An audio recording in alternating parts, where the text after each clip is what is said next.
Next, let's talk about some effects of sound or sound effects.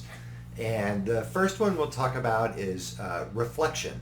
So if this young person screams at a wall, which I've been known to do, that sound travels through the air in waves, strikes this hard surface, and then bounces back. Right? So people may have experienced this at some places in nature. There are canyons and ravines and caves, and there are places that are known for their echo. And an echo is when you produce a sound and then that sound then bounces back at you. And animals use echo, and they bounce sound.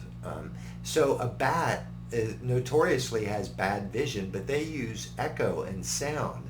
The screeching that they make is not just to be terrifying, but they're actually emanating that sound, and then it bounces off of insects or walls or things that are around them, and then they're able to actually locate where that thing is. They can tell where something is by bouncing sound waves off of it and then receiving that sound wave and knowing where things are. Whales are the same way. Whales locate their meals, schools of fish or other things that they might want to eat by bouncing sound waves through the water, and when they get an echo back that they recognize as lunch, then they swim in that direction to eat. Right? So an echo diminishes.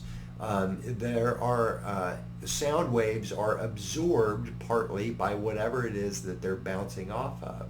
So as an echo continues, it gets less and less intense, right? So it plays loud the first time, and then the second time it's diminished, and then each subsequent time after that it diminishes even further.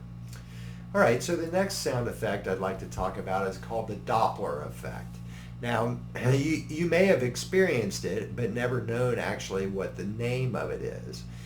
And it involves an object that is making sound while it is in motion. You could think of an ambulance, the sound that an ambulance's siren makes as it approaches you, as opposed to when it passes you. If you think about an object that is stationary, emanating the sound, then the sound waves are spaced at the frequency that the siren is creating. If the ambulance is moving towards you, it is compressing those sound waves, making them seem like that they are at a higher pitch than if the ambulance were stationary, if the siren were stationary. It is driving at you and therefore compressing the sound waves, and you perceive it as being a higher pitch. As the ambulance drives away from you, that waveform seems longer because it's actually driving away from the waveform. So you can see here the ambulance is approaching, which is compressing the apparent waveform, versus the ambulance driving away, which is expanding that waveform. Let's listen. Let's listen to a car horn.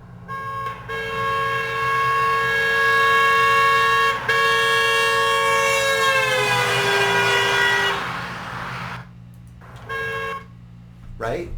So we were able to hear there that the car horn changed pitch as it drives by. I encourage you to find other examples of the Doppler effect. Race cars do the same thing, the sound of a race car approaching versus a race car going away. Anything that is making noise that is in motion will exhibit the Doppler effect. The next thing I will talk about, the next effect, is mono versus stereo. As humans, we have two ears, and therefore we hear in stereo. We're able to place sound within our auditory environment. We can identify where a sound comes from. Someone that is standing to our left versus someone that is standing to our right, we can identify that those people are in different locations. Mono is if everything is recorded into a single channel, and that each of those channel is reproduced equally in both our left ear and our right ear. If everything is combined and is evenly distributed in our left and our right ear, that's considered a mono signal. A stereo signal is where things are broken into two channels, right? So a stereo signal has some of the sound content on the right side and other sound content on the left side. This adds depth to the sound. And we'll talk more about that when we get into mixers. But stereo has two separate discrete channels.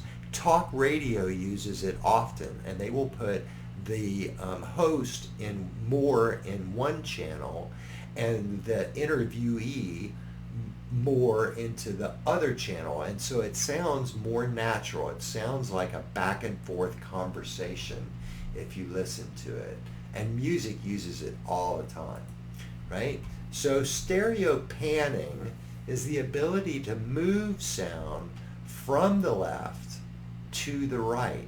And footsteps down a hallway is a perfect example. If you were standing or sitting in a hallway and someone were to walk past you with loud shoes, walk down the hallway, you would hear them approaching from the left. They would meet you in the center, and then they would continue off down the hall to the right. That's called stereo panning. Okay, so now, the next effect we'll talk about is a sonic boom. Humankind has developed vehicles that can travel faster than the speed of sound. The speed of sound is 760 miles per hour, which is just not terribly fast as far as wave transmission through air. I should say speed of sound through air.